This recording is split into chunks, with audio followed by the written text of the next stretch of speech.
Souleymane Kaboré, c'est un jeune Burkinabé de 29 ans, géographe de formation, passionné par les métiers du numérique et de la cybersécurité, autodidacte, fondateur et chef de projet web et mobile à Edukinfo.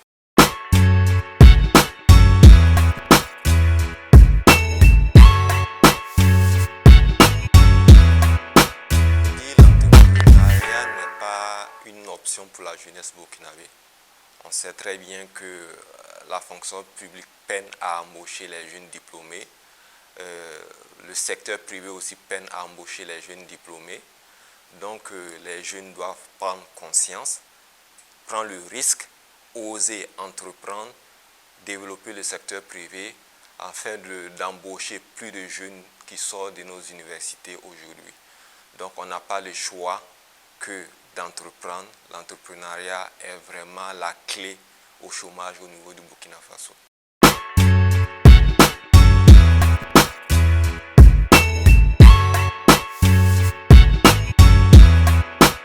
C'est de revoir le système, promouvoir les filières professionnelles qui répondent au marché de l'emploi et aussi au niveau des étudiants, des nouveaux bacheliers, de choisir des filières en fonction de leur centre d'intérêt, en fonction du marché de l'emploi et en fonction de leurs passions, quoi.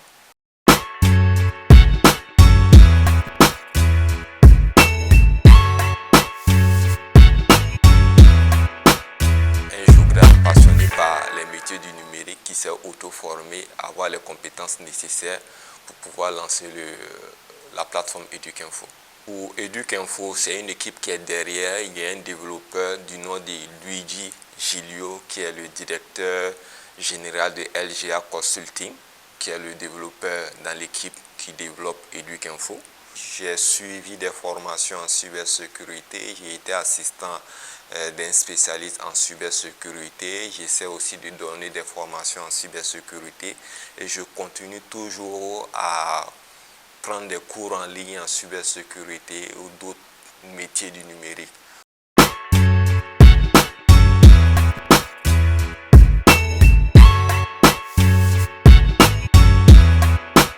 C'est possible, mais je ne vais pas le généraliser. Dans mon cas, je ne vais pas le généraliser parce que les secteurs d'activité ne sont pas les mêmes. Mais dans mon cas, je peux dire que j'ai commencé à 0 francs. Voilà. Certes, il y a eu un accompagnement de l'incubateur, puisque au départ, il y avait un coût du projet. Et arrivé au niveau de l'incubateur, qui est le Créa Hub, qui accompagnait le projet pendant 2 ans, jusqu'au lancement, à la sortie du projet. Avec l'incubateur, on a tout de suite identifié les compétences nécessaires au développement du projet et ensemble on a développé le projet à 0 francs et par la suite on a pu lancer le projet. Mais pour le lancement aussi, au sein de l'incubateur, on a bénéficié d'un fonds du Profejec qui était logé au sein de l'incubateur Créa Hub. On a bénéficié d'un fonds de 2 millions pour le lancement du projet. Mais au départ, on a commencé à 0 francs.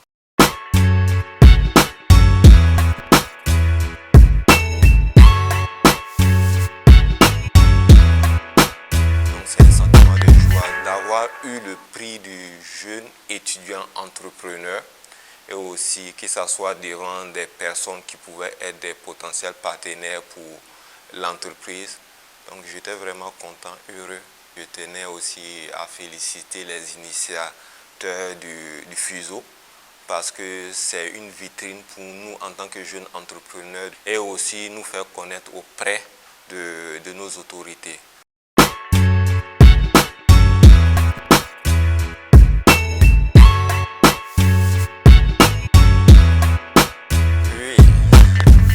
M'apporter un plus parce que ça m'a aidé aussi à capter d'autres potentiels clients ou utilisateurs de la plateforme. Donc c'est un plus parce que aussi, comme je le disais au départ, FUSO c'est une vitrine pour nous en tant que jeunes entrepreneurs pour faire la promotion de notre entreprise. On a capté d'autres établissements et l'entreprise suit son cours. Donc ça a été un plus pour nous.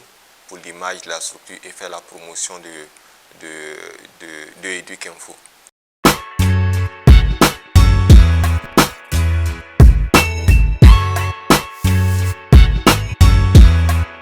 C'est la difficulté financière parce qu'il fallait forcément quelque chose pour débuter.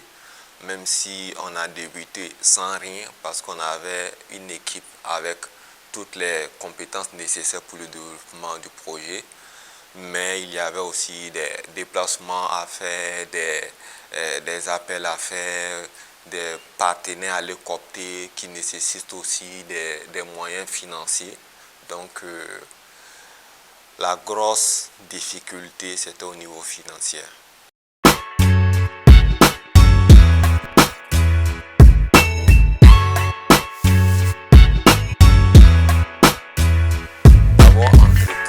C'est être résilient.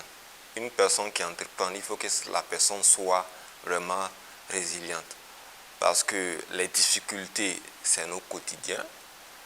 Chaque jour, avec ces difficultés, il faut savoir surmonter ces difficultés-là, avancer afin d'atteindre ses objectifs. Tout le monde veut fuir la difficulté ailleurs et venir entreprendre pensant que entreprendre, c'est facile.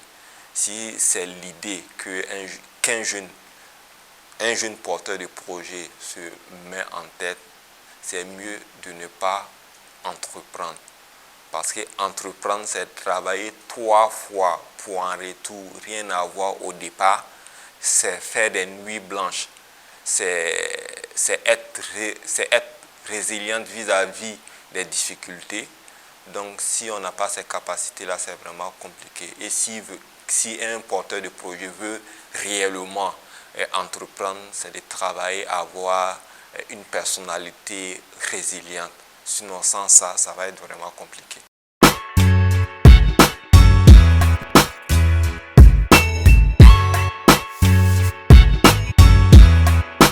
Moi, c'est de faciliter l'accès au financement.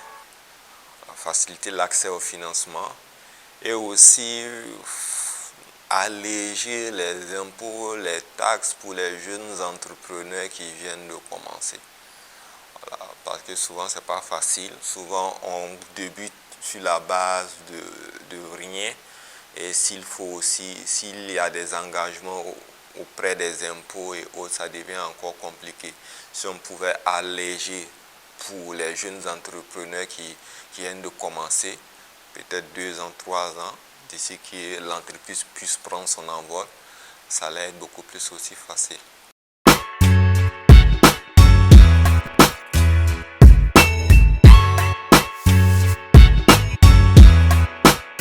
Mon dernier message, c'est à l'endroit de la jeunesse burkinabé. Tout le monde ne peut pas être fonctionnaire de l'État. Tout le monde ne peut pas être entrepreneur. Comme au niveau de la fonction publique, c'est limité. Et aujourd'hui, le secteur privé peine aussi à embaucher les jeunes diplômés.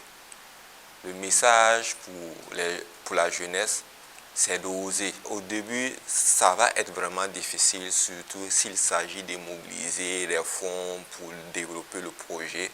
Mais c'est d'identifier dans le projet quelle partie on peut développer avec un peu de fonds, le minimum nécessaire. Et à partir de cela, on commence et au fur et à mesure, on agrandit, on attaque d'autres domaines, on attaque d'autres parties du projet qui nécessitent des fonds. Ce n'est pas parce qu'on veut faire quelque chose, qu'on a la vision globale de la chose, qu'il faut forcément s'attaquer à l'ensemble du projet. C'est de ne pas avoir peur d'entreprendre, oser entreprendre, développer le secteur privé parce que le pays a besoin de ça. Sans ça, les jeunes diplômés resteront toujours au chômage.